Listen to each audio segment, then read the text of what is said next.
jovens vão ensaiar com as crianças para o Dia das Mães.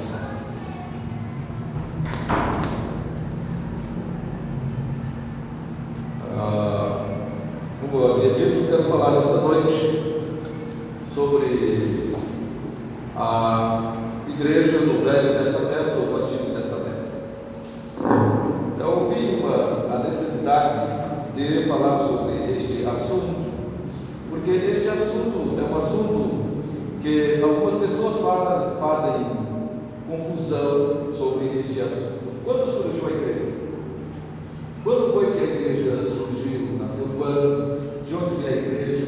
Qual foi a igreja que Jesus deixou para o mundo? Esta igreja, ela foi instituída por quem? E algumas perguntas são feitas dentro deste assunto, a igreja. Mas para o meio protestante, há uma divergência muito grande quando se fala de igrejas reformadas e igrejas que não são reformadas. E eu quero puxar para esta linha, eu quero trazer para esta linha estas duas linhagens de igrejas. Quais são as duas linhagens de igrejas? As duas linhagens de igrejas que eu quero falar nesta noite, e vou continuar falando talvez alguns domingos, é sobre a linhagem da igreja reformada e das igrejas que não são reformadas.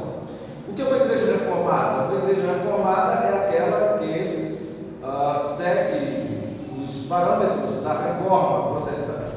A reforma protestante que se deu em 1517.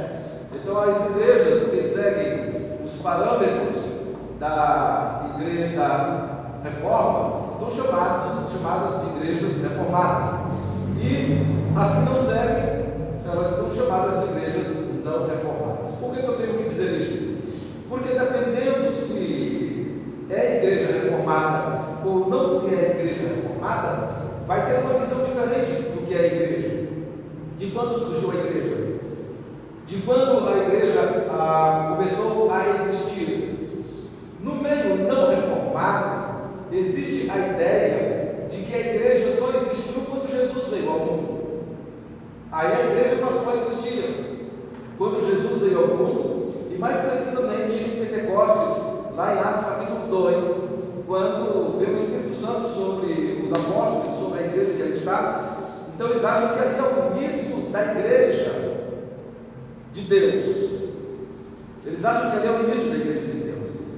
Então, aqueles que não são reformados, eles têm essa visão sobre a igreja, que a igreja, ela não existia no Antigo Testamento. E ela não existia no Antigo Testamento. A igreja só passou a existir no Novo Testamento. Por isso que eu fiz questão de falar sobre a igreja reformada e a não reformada. A igreja reformada, não. A igreja reformada já acredita que a igreja não passou a existir apenas no Novo Testamento. É uma diferença brusca, uma diferença gigantesca, é um abismo que há entre as igrejas reformadas e as não reformadas quanto à origem da igreja e quando a igreja passou a existir. Porque os não reformados, que não seguem as doutrinas, os ensinamentos, a doutrina que não segue a doutrina reformada, acreditam que a igreja só existiu a partir do Novo Testamento. Já a igreja reformada, as igrejas reformadas, ou aqueles que seguem a linhagem ou o pensamento reformado, acreditam que a igreja não passou só a existir no Novo Testamento, mas também estava lá no Antigo Testamento. E a igreja presbiteriana do Brasil é uma igreja reformada. A igreja presbiteriana do Brasil é uma igreja reformada. Sendo a igreja presbiteriana do Brasil uma igreja reformada, logo, portanto, a igreja presbiteriana do Brasil acredita que a igreja estava lá no Antigo Testamento. Ela não passou a existir apenas no Novo Testamento. Ela já prefigurava no Antigo Testamento. Ela estava lá. Sendo assim, nós temos que definir algumas coisas. Em que lugar da Escritura nós podemos afirmar que o povo do Antigo Testamento é chamado de igreja? Porque os da linhagem não reformada,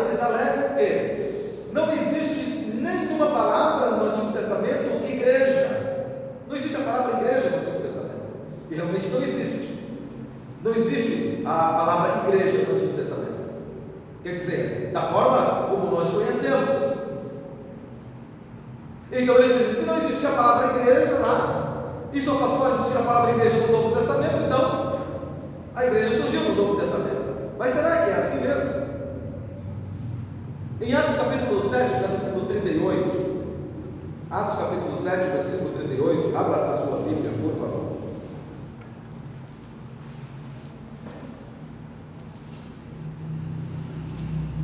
Atos 7, 38.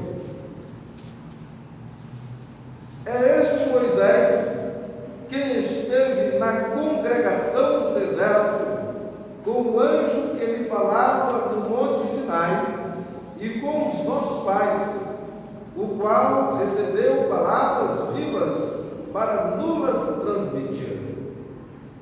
Falando sobre Moisés, é dito sobre Moisés, e aqui nós estamos na defesa de Estevão, o diácono Estevão, que foi apedrejado porque estava pregando o Evangelho, e na defesa de Moisés, de Estevão, ele fala sobre Moisés e diz que este Moisés que esteve na congregação, no deserto. Importante esta palavra congregação, porque quando o diácono Estevão vai se referir a Moisés, ele diz que Moisés, ele fazia parte da congregação no deserto. E esta palavra congregação é a mesma palavra para aplicar à igreja, eclesia, ou eclesia, no Novo Testamento. Então, esta palavra congregação é da mesma origem da palavra eclesia, que é traduzido por igreja. Portanto, nós já vemos um fundamento aqui, falando do Antigo Testamento, de Moisés, diz que Moisés fazia parte da congregação. Fazia parte da congregação, a mesma palavra que é utilizada para representar a eclesia, que é a igreja no grego do Novo Testamento. Interessante isso. Observarmos que lá no Antigo Testamento já era considerada como congregação, que é a mesma raiz da palavra eclesia, igreja. Sendo desta forma, irmãos, nós temos que encontrar semelhanças entre o povo do Antigo Testamento com o povo do Novo Testamento. Se nós acreditamos que a igreja estava lá no Antigo Testamento, eles precisam crer nas mesmas coisas que nós cremos. Eles precisam esperar as mesmas coisas que nós esperamos. Eles precisam ter estas semelhanças conosco. Em que eles acreditavam? Como eles foram salvos? Já que a igreja que estava lá no Antigo Testamento não surgiu apenas no Novo Testamento, como a reforma defende, como a igreja reformada defende, como a igreja presbiteriana do Brasil defende, então tem que haver semelhança entre aquele povo e este povo, entre aquela congregação e esta congregação, porque as igrejas não reformadas, elas dizem que elas fazem uma separação, Israel e igreja. Israel é uma coisa, o povo de Deus lá no Antigo Testamento é uma coisa, e a igreja é outra totalmente diferente. Eles fazem uma ruptura entre Israel e a igreja. Mas será que existe essa ruptura entre Israel e a igreja? Será que Deus tem dois povos? Será que Deus tem duas igrejas? Será que Deus tem duas formas de salvar? Será que Deus tem duas formas de se relacionar com o homem? Será? São esses questionamentos que nós temos que responder. São essas perguntas que nós temos que encontrar respostas para elas. Será que há semelhanças entre nós e o povo do Antigo Testamento?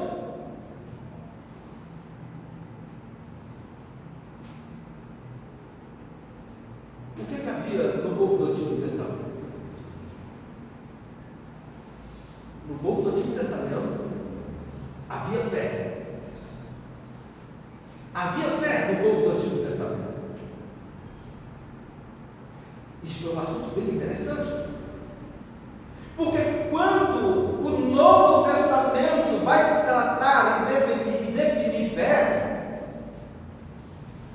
o escritor da carta aos Hebreus, nós não sabemos precisamente quem seja, embora alguns estudiosos digam que seja Paulo, pela forma literária, pela forma de escrever, alguns queiram dizer que é Paulo, mas nós não podemos definir que é Paulo.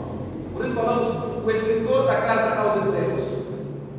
O escritor da carta aos Hebreus, quando ele vai fazer a definição de fé no Novo Testamento, eles utilizam o Antigo Testamento, só figuras do Antigo Testamento para definir fé. No povo do Antigo Testamento havia fé. Veja ali Hebreus capítulo 11. Abra sua Bíblia para Hebreus capítulo 11.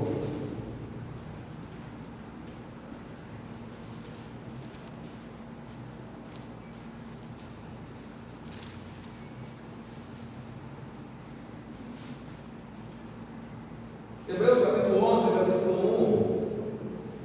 1, diz assim a palavra do Senhor: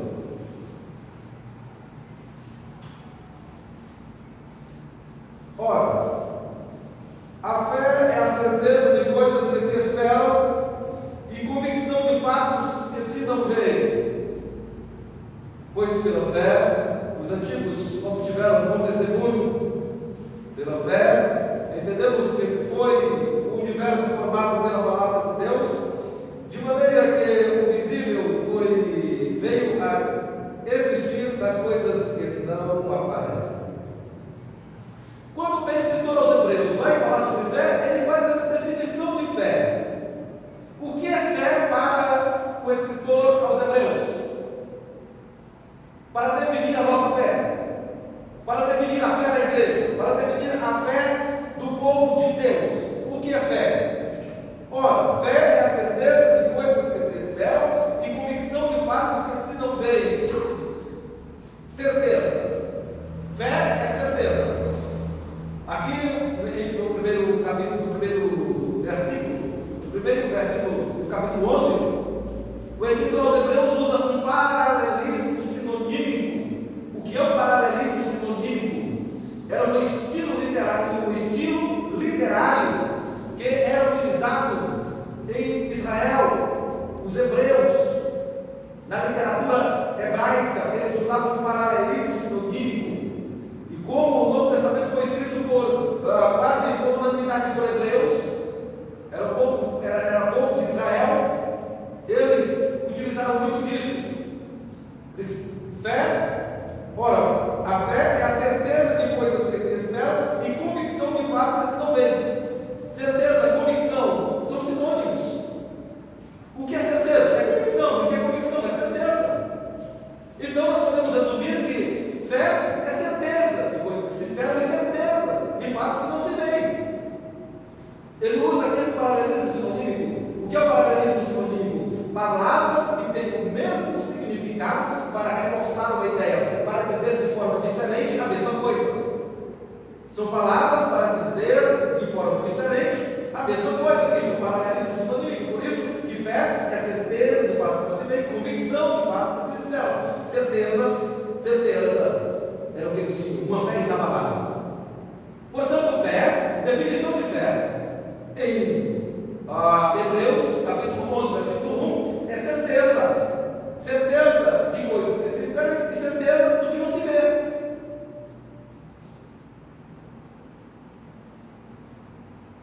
E para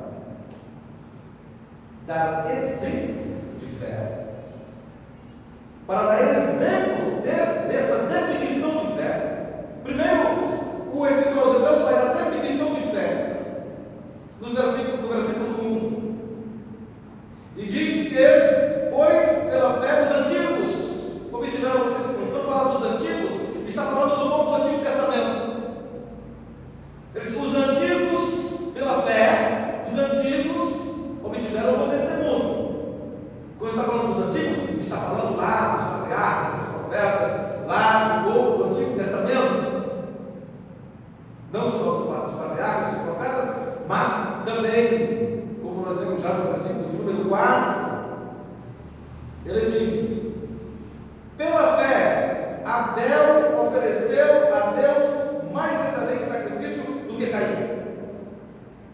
Então ele começa logo com Abel.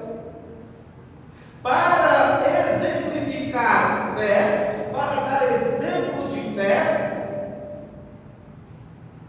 o escritor aos Hebreus, ele se reporta a Abel. Quem foi Abel? Irmão de Caim. Os dois filhos de Adão e Eva. Caim matou Abel. Para dar definição de fé, ou melhor, para dar exemplo da definição de fé, o escritor aos Hebreus vai lá para o início, para Abel, lembrando-nos de que fé é certeza de fatos que se esperam, ou melhor, fé é certeza de coisas que se esperam e convicção de fatos que se não veem. Lembre-se disso. A definição de fé é esta: certeza de coisas que se esperam e certeza de fatos que não se veem. Abel ofereceu o mais excelente sacrifício do que seu irmão Caim. Não vemos e esperamos. Ele tinha esperança. Abel tinha esperança. Porque fé é certeza de coisas que se esperam. Abel não estava vendo, mas estava crendo. Ele tinha esperança, porque o escritor aos Hebreus dá a definição de fé. E para exemplificar a fé, começa logo com Abel. Então, significa dizer que Abel tinha fé e tinha esperança. Ele tinha fé e tinha esperança. Ele tinha fé do que não via, porque fé é convicção de fatos que não se vê. E a certeza de coisas que se esperam. Ou seja, podemos resumir que fé é uma certeza inabalável. Caim tinha uma certeza inabalável. Ele esperava, mas esperava por quem? Por que ele foi oferecer o sacrifício? O interessante aqui em Caim, aqui em Abel, em Caim e Abel, é interessante a gente analisar um pouco. Não saindo do tema proposto, mas para uma questão de nós entendermos a questão do eleito, do salvo, daquele que é de Deus e daquele que é do maligno. É interessante essa questão de Abel, porque às vezes a gente lê a Bíblia superficialmente e sem se aprofundar, a gente não tem uma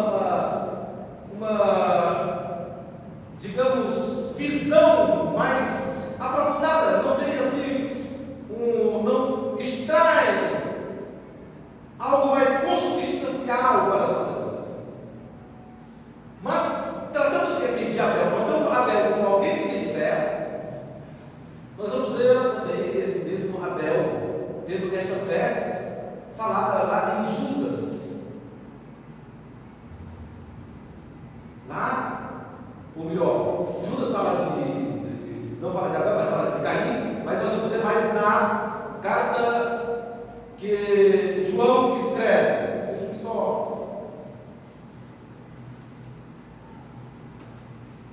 A primeira carta de João. Primeira carta de João.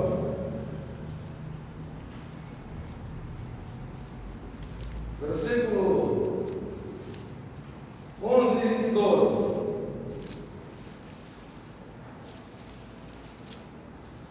Primeira carta de João, capítulo 3, versículos 11 e 12. Porque a mensagem que ouvistes desde o princípio é esta: que nos amemos uns aos outros, não segundo Caim, que era do maligno e assassinou a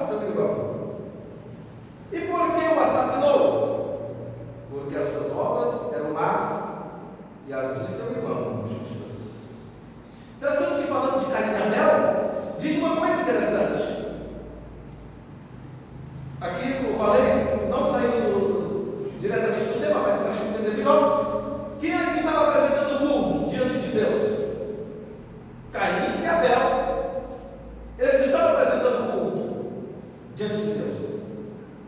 Caim trouxe a sua oferta e Abel trouxe a sua oferta. Estavam apresentando o culto, todos os dois estavam apresentando o culto. Quem olhava dizia: os dois são crentes, os dois estão apresentando o culto, os dois estão indo para a igreja, entre aspas, obviamente. E com quem foi que eles aprenderam a prestar culto a Deus? Ora, com Adão e Eva, seus pais.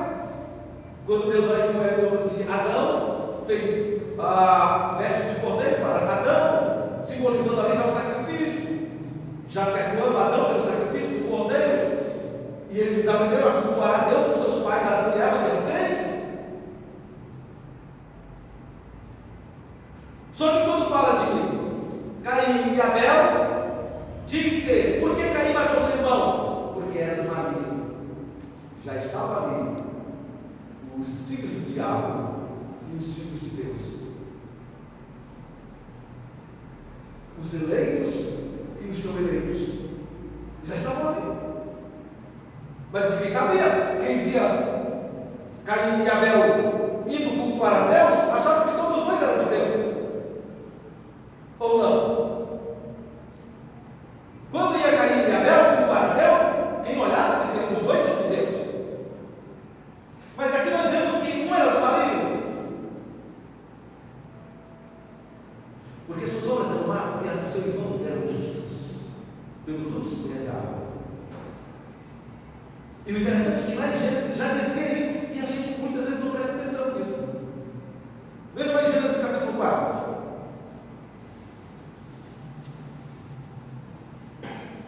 Você está vendo como um assunto da Bíblia mexe com toda a Bíblia?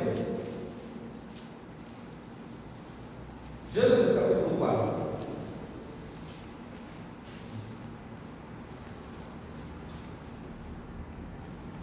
Versículo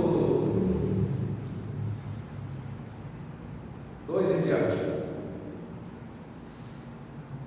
Versículos 1 em diante. Convidou o homem com Eva, sua mulher, digo: esta você deu que deu a luz a Caim. Então disse: adquiri um varão com auxílio do Senhor. Depois deu a luz a Abel, seu irmão. Abel foi pastor de ovelhas e Caim lavrador. Aconteceu que, no fim de uns tempos, trouxe Caim o fruto da terra uma oferta ao Senhor. Abel, por sua vez, trouxe das primícias do seu rebanho e da gordura deste. Agradou-se o Senhor de Abel e de sua oferta, ao passo que de Caim e de sua oferta não se agradou. Irou-se, pois, sobremodo Caim e descaiu-lhe o semblante. Nasce Caim e Eva diz: recebi o varão com auxílio do Senhor. Ela pensava que realmente Caim era de Deus, mas não era de Deus. Foi Deus que fez com que ele nascesse, mas espiritualmente ele não era da raça eleita. Ele não era do eleito, ele era do maligno, como nos informa lá, 1 Epístola de João. E quando no fim dos tempos trazem a oferta, veja os detalhes da Bíblia. Nós temos que atentar para os detalhes. Versículo de número 4. Abel, por sua vez, trouxe das primícias da sua gordura deste. Agradou-se o Senhor de Abel e de sua oferta, ao passo que de Caim e de sua oferta não se agradou.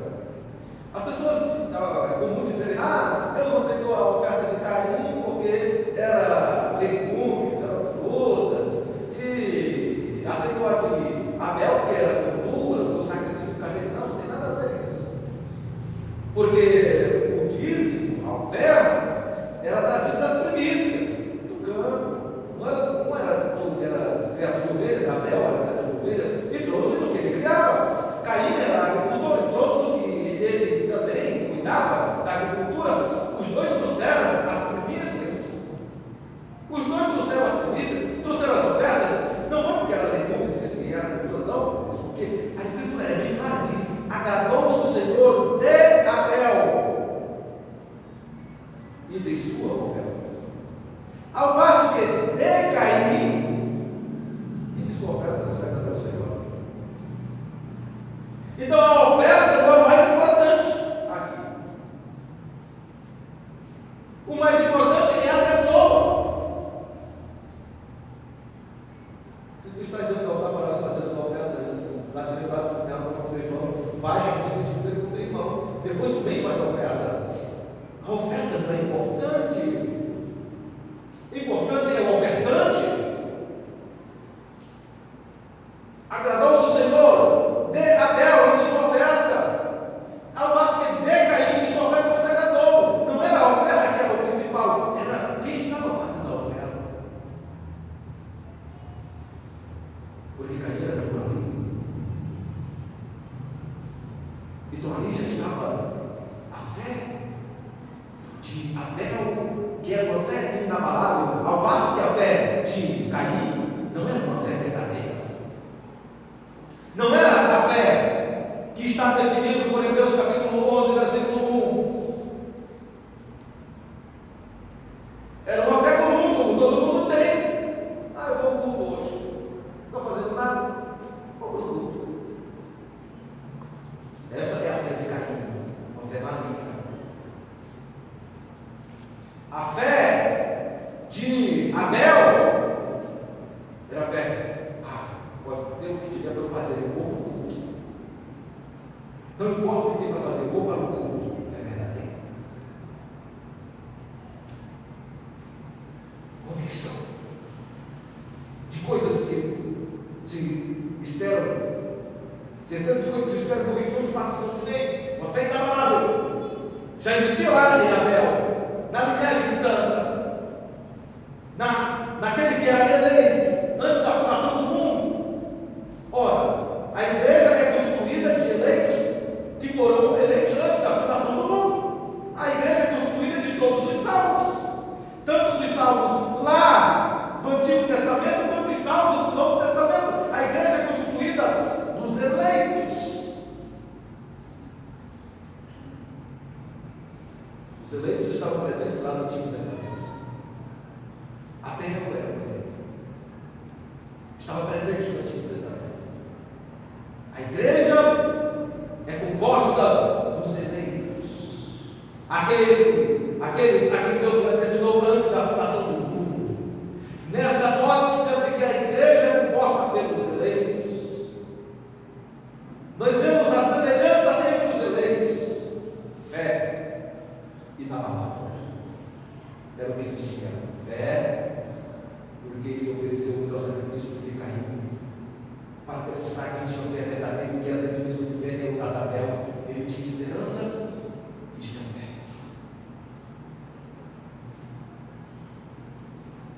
Abel tinha fé e tinha esperança.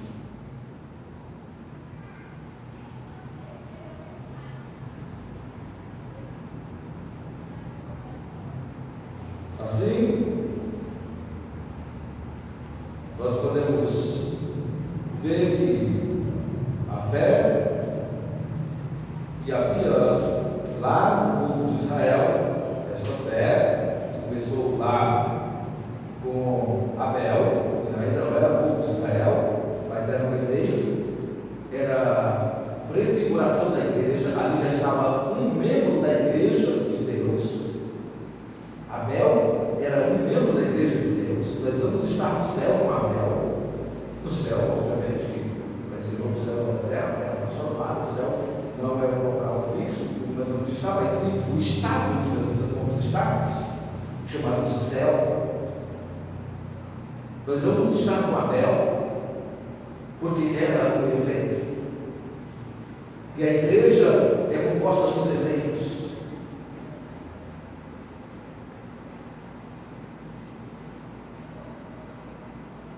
Esta fé também estava em Abraão. Hebreus capítulo 11, versículos 8 a 10.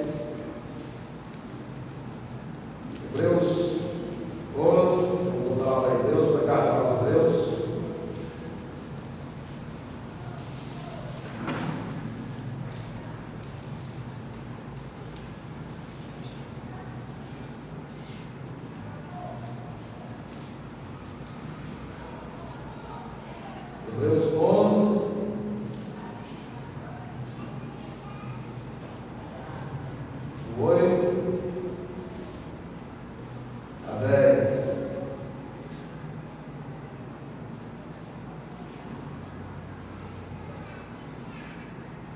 Pela fé, Abraão, quando chamado, obedeceu a fim de ir para um lugar que devia receber por herança. E partiu sem saber onde, ou melhor, aonde ia. Pela fé, peregrinou na terra da promessa como em terra amiga, habitando em tendas com Isaac e Jacó, herdeiros com ele da mesma promessa, porque aguardava a cidade que tem fundamentos, da qual Deus é o arquiteto e edificador. Você está observando?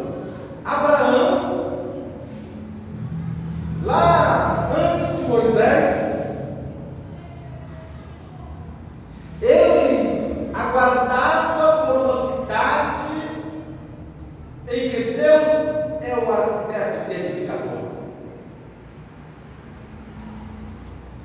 Para ele foi prometido uma terra, fisicamente falando. Mas só que Abraão, ele não estava com o seu pensamento apenas na terra física, mas ele estava com a sua mente na cidade, na terra que Deus o prometera, onde ele mesmo, Deus, é o edificador. Fé é certeza de coisas que se esperam, convicção de fatos que não se veem. Abraão não via a cidade, mas ele tinha certeza. Ele esperava a cidade, ele tinha esperança, porque ele esperava por essa cidade, aguardava por essa cidade. Ele tinha fé, porque ele não via, mas cria.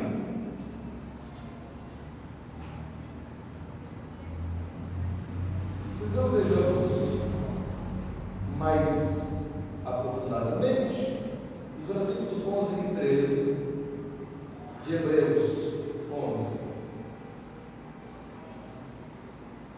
Pela fé também, a própria Sara recebeu poder para ser mãe, não obstante o avançado de sua idade, pois teve por fiel aquele que lhe havia feito a promessa.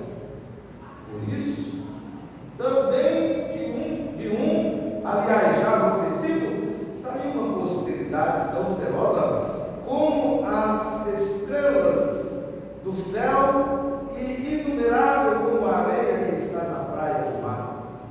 Todos estes morreram na fé, sem ter obtido as promessas, vendo-as, porém, de longe, e saudando-as, e confessando que eram estrangeiros e peregrinos sobre a terra.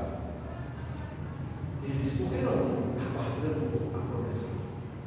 Eles não viram a promessa. Que promessa é essa? Que promessa é essa? A promessa da nova terra, novo céu, nova terra, da vida do Messias, que iria restaurar tudo. Promessa que estava lá em Gênesis capítulo 3, versículo 15.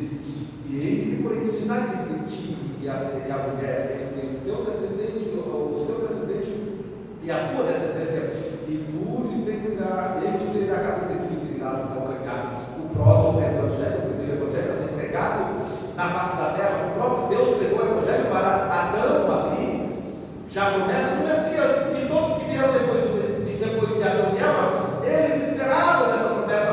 Abel esperava por esta promessa, e todos os outros descendentes esperavam nesta promessa, a promessa da vida do Messias, que restauraria todo Israel, e iria trazer novos tempos, e viriam novos céus e novas terras, e Israel, não o Israel físico, mas o Israel de Deus, o Israel espiritual, como nós vamos ver futuramente, talvez hoje não, mas vamos ver futuramente.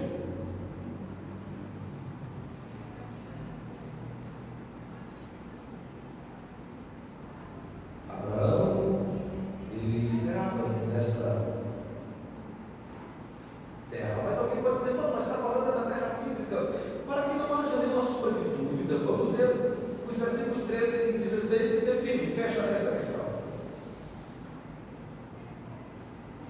Todos estes morreram na fé, sem ter obtido as promessas, vendo-as, porém, de longe, e saudando-as e confessando que eram estrangeiros e peregrinos sobre a terra. Porque os que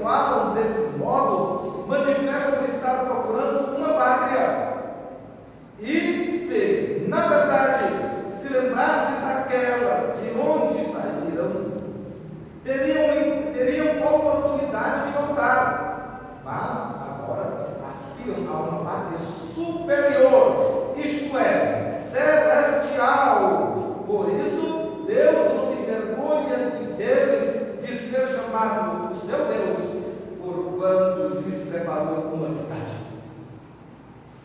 Abraão não estava com os olhos fixos não apenas na Jerusalém, na Canaã terrestre, mas diz que eles confessavam que eram peregrinos e forasteiros desta terra, porque eles aguardavam uma cidade celestial.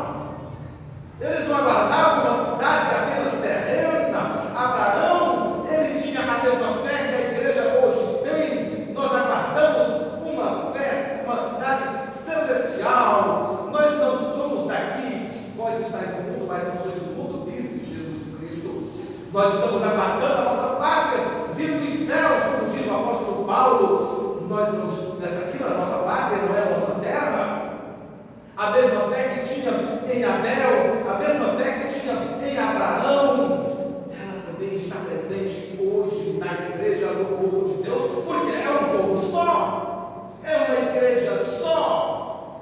Não pode haver uma ruptura entre o Israel do Antigo Testamento e o novo Israel de Deus. Hoje nós somos o novo Israel de Deus, nós iremos ver que nós somos o novo Israel de Deus.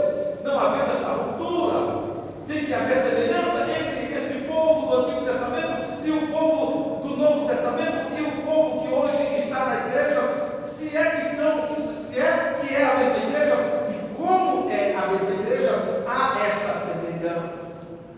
Como é a mesma igreja, há esta semelhança entre a fé que existia lá no Antigo Testamento com a fé que existe hoje na igreja. Abraão e os patriarcas, o povo de Israel peregrino no deserto, não aguardavam apenas a terra que mana leite e mel, mas eles aguardavam a pátria que estava no céu. Não somente a terra que mana leite e mel, mas sim a pátria que estava no céu, a Jerusalém celeste, que em Apocalipse diz que vai descer ataviada como noiva para o encontro do Cordeiro.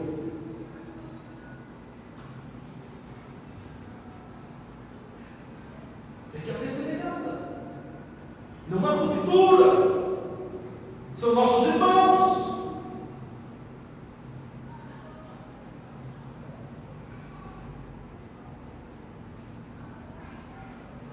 Existe fé e esperança, irmãos, no Antigo Testamento, porque eles não viam como nós também não vemos, mas aguardavam como também nós aguardamos.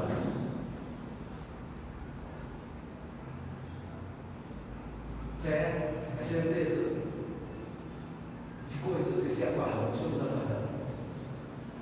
Estamos aguardando os céus se romperem e Cristo, aos fatos da trombeta, Cristo vir buscar a igreja. Eles aguardavam a mesma parte celestial. Nós não estamos vendo, mas estamos crendo. Eles não estavam vendo, mas estão crendo. É a mesma fé. Existia fé e existia esperança no Antigo Testamento. Existe fé e existe esperança na igreja hoje.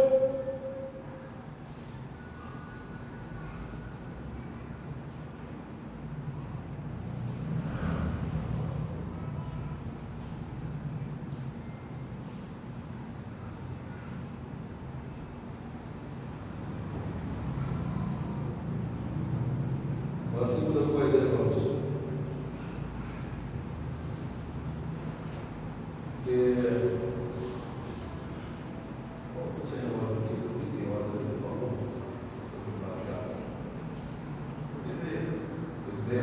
obrigado. Estou até 11 horas para pregar hoje.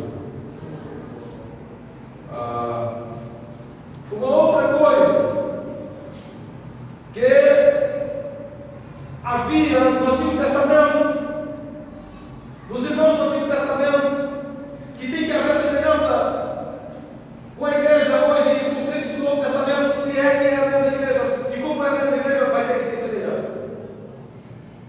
Há quem diga que no Antigo Testamento não havia crença na ressurreição dos mortos,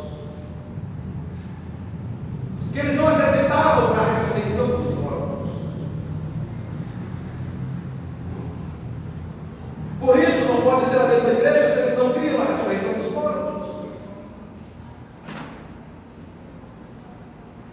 Fé e esperança? Ah, tudo bem, não havia fé e esperança. Mas a ressurreição dos mortos, havia fé, havia realmente esta crença da ressurreição dos mortos no Antigo Testamento? Porque existe hoje na igreja, e se é a mesma igreja, por que a igreja hoje crê em algo que não era crido na igreja do Antigo Testamento? Havia crença na ressurreição dos mortos? Nós vamos provar que sim, havia. Sim, crença na ressurreição dos mortos. Vejamos em Mateus capítulo 22, versículos 23 a 28. Mateus 22, versos 23 a 28.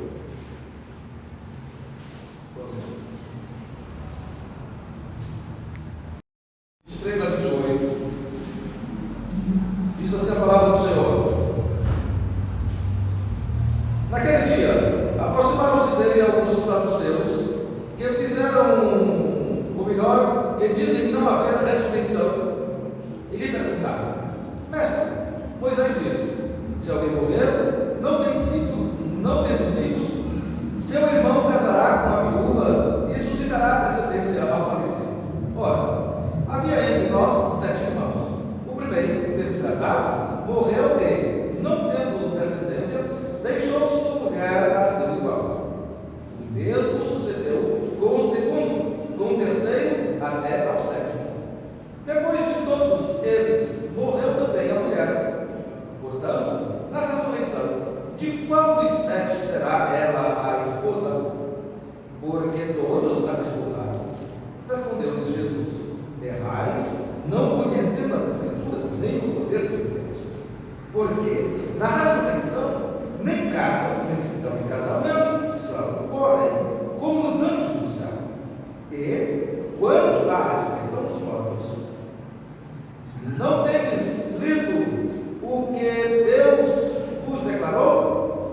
Eu sou o Deus de Abraão, o Deus de Isaque e o Deus de Jacó. Ele não é Deus de mortos, e sim de vivos. Ouvindo isto, as multidões se maravilhavam na sua doutrina. Chegam algumas pessoas, eles não creem na ressurreição dos mortos. Os saduceus, a diferença entre os saduceus e os fariseus, que os fariseus acreditavam na ressurreição dos mortos, os saduceus não acreditavam na ressurreição dos mortos. E eles chegam e fazem um questionamento para Jesus sobre a ressurreição dos mortos.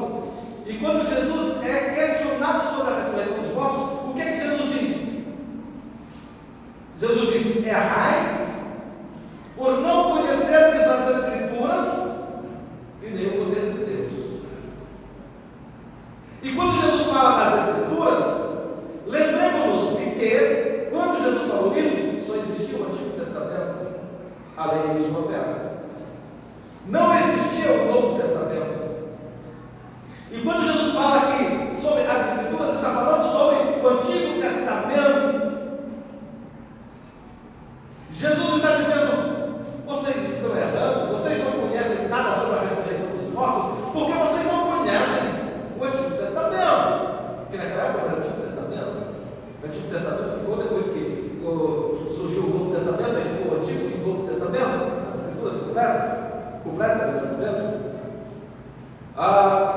Então, quando Jesus é interpelado sobre a ressurreição dos mortos, Jesus ele diz: sabe por que vocês estão me perguntando sobre a ressurreição dos mortos? Porque vocês não conhecem o Antigo Testamento. Porque vocês não conhecem a lei dos profetas. Porque vocês não conhecem as Escrituras. Porque se vocês conhecessem as Escrituras, vocês não estariam me falando sobre a ressurreição dos mortos, porque as Escrituras falam da ressurreição dos mortos. Interessante isso. Jesus, para falar sobre a ressurreição dos mortos, utiliza o Antigo Testamento. Só por este mistério já seria necessário para se provar que no Antigo Testamento eles acreditavam na ressurreição dos mortos.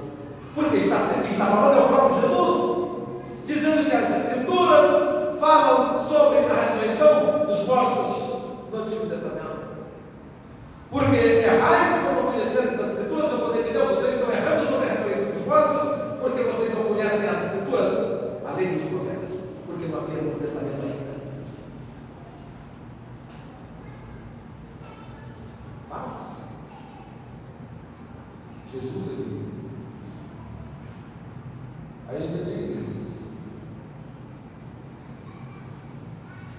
e quanto à ressurreição dos mortos, não tendes lido o que Deus nos declarou? Novamente, Jesus diz: vocês não leram o que Deus nos declarou quanto à ressurreição dos mortos? Está escrito. O que concerne a ressurreição dos mortos está escrito. Vocês não leram o que está escrito sobre a ressurreição dos mortos? Vocês não viram essa passagem? Vocês não viram este escrito? E quanto à ressurreição dos mortos, não tendes lido o que Deus nos declarou? Eu sou o Deus de Abraão, o Deus de Isaac e o Deus de Jacó. Ele não é Deus de mortos, e sim de vivos. Nesta época, Jacó, Abraão já haviam morrido. Isaac já havia morrido. Quando Jesus está falando aqui, Isaac, Abraão, Jacó já haviam morrido. Mas Jesus está dizendo que eles estão vivos.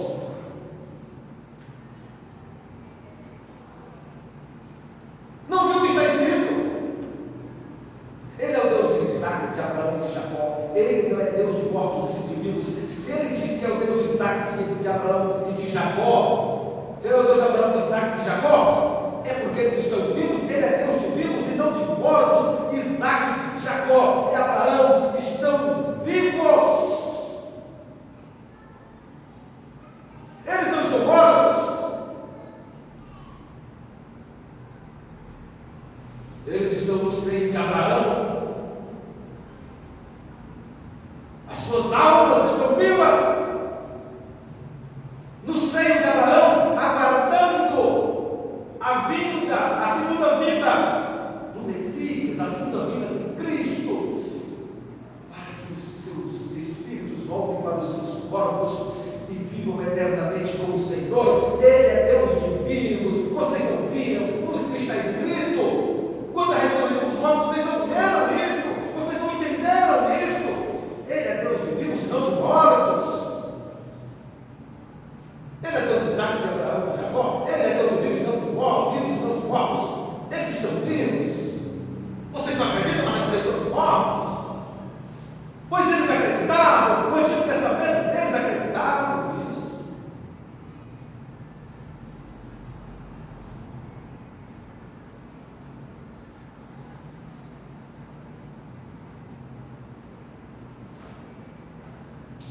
Mas vamos ver mais claramente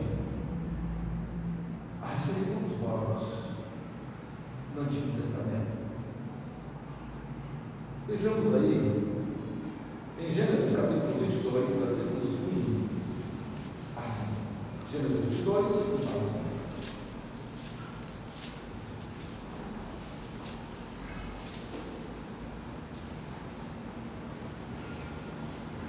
Assim nos diz a palavra do Senhor em Gênesis 22, 1 a 5. Depois destas coisas, pôs Deus Abraão à prova e lhe disse: Abraão, este que respondeu: eis-me aqui. Acrescentou Deus: Toma teu filho, teu único filho, Isaque, a quem amas, e vais à terra de Moriá. Oferece-o ali em holocausto sobre um dos montes que eu te mostrarei. Levantou-se, pois, Abraão de madrugada e, tendo preparado o seu jumento, tomou consigo 2 dos seus servos e a Isaque, seu filho. Rachou a lenha para o holocausto e foi para o lugar que Deus lhe havia indicado. Ao terceiro dia, erguendo Abraão os olhos, viu o lugar de longe. Então, disse a seus servos: Esperai aqui com o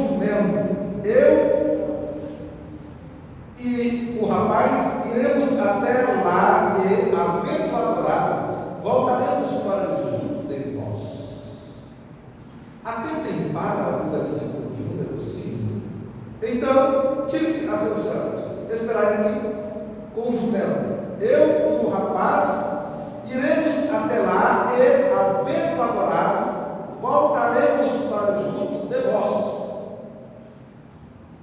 Deus pede a Abraão que sacrifique Isaque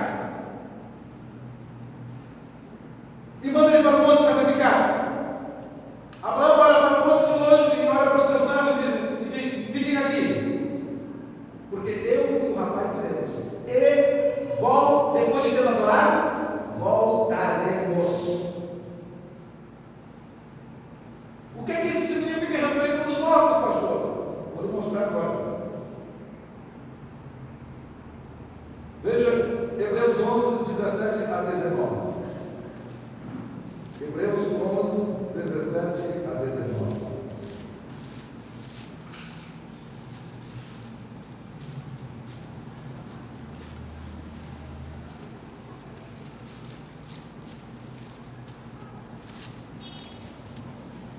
Hebreus 11, 16 e 19 diz: mas agora aspiram a uma pátria superior, isto é, celestial. Por isso, Deus não se envergonha de ser, Deus se envergonha deles de ser chamado o seu Deus, porquanto lhes preparou uma cidade.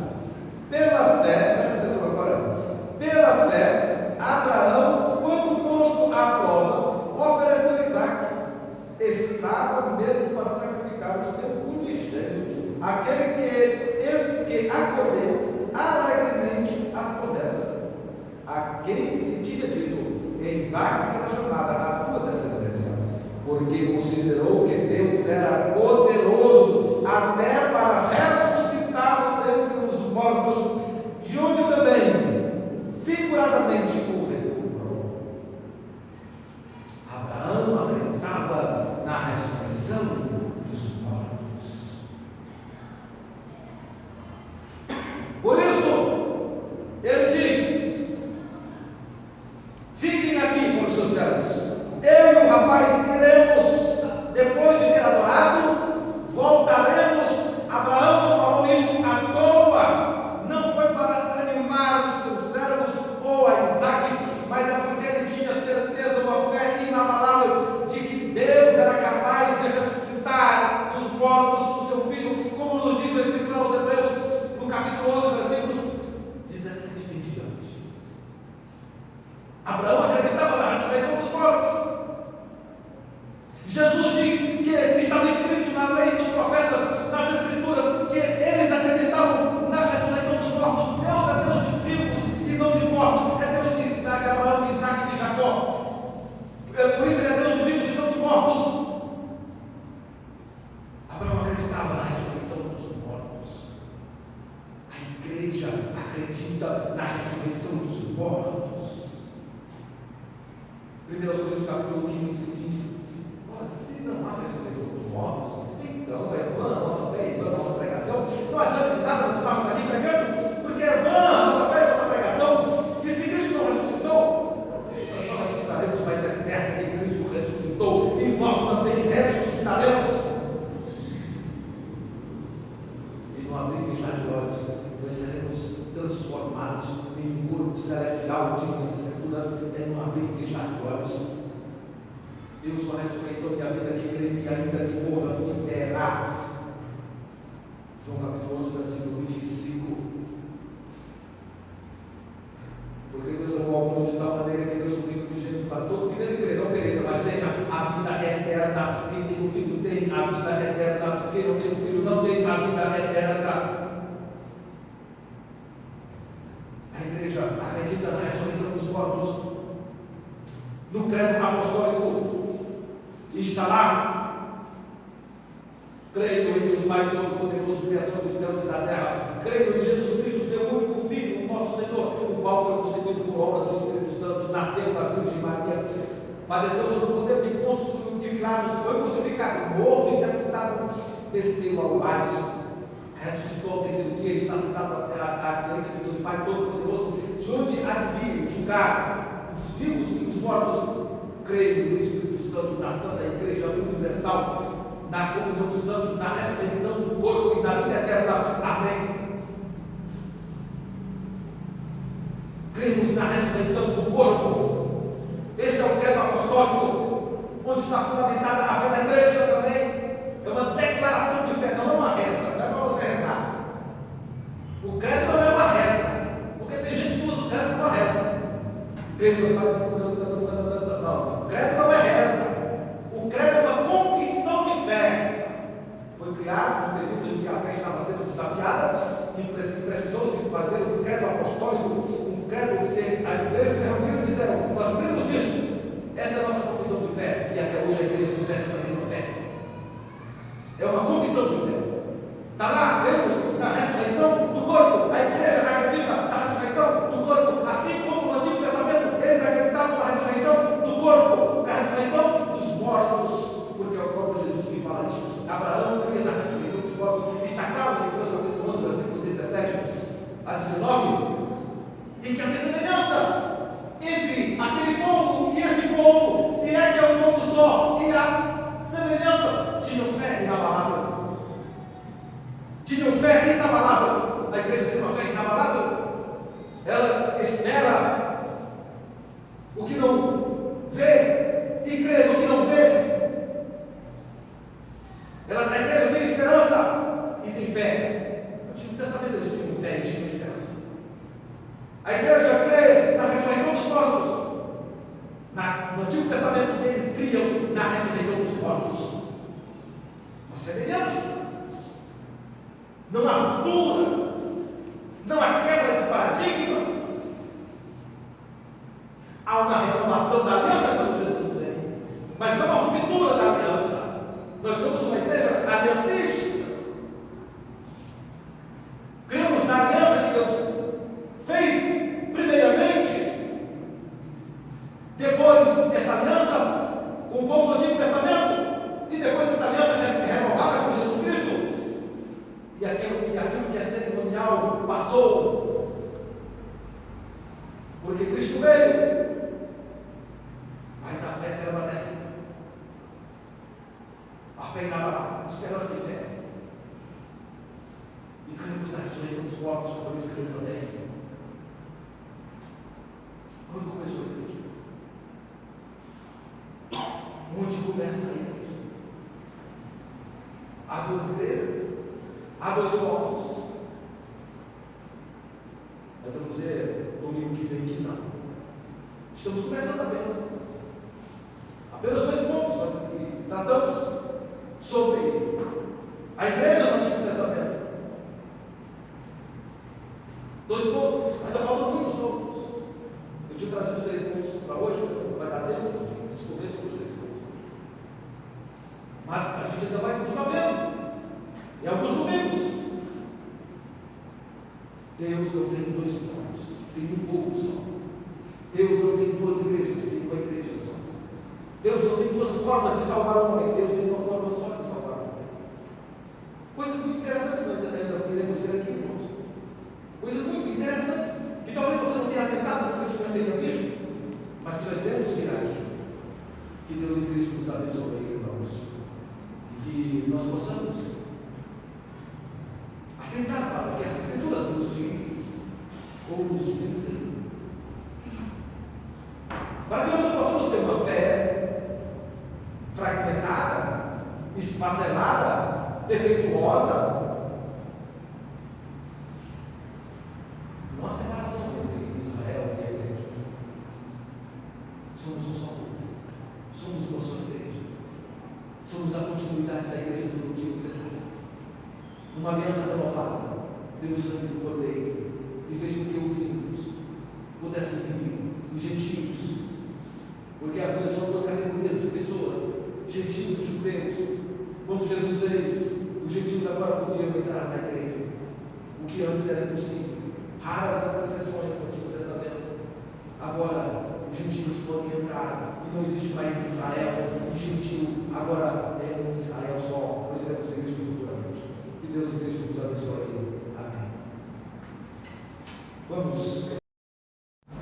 E que a graça do nosso Senhor e Salvador Jesus Cristo, o amor de Deus, nosso eterno e soberano Pai, a comunhão, a consolação e o poder do Santo Espírito de Deus repousem sobre vós e sobre todo o povo de Deus espalhado sobre toda a face da terra, como Israel de Deus. para todos serem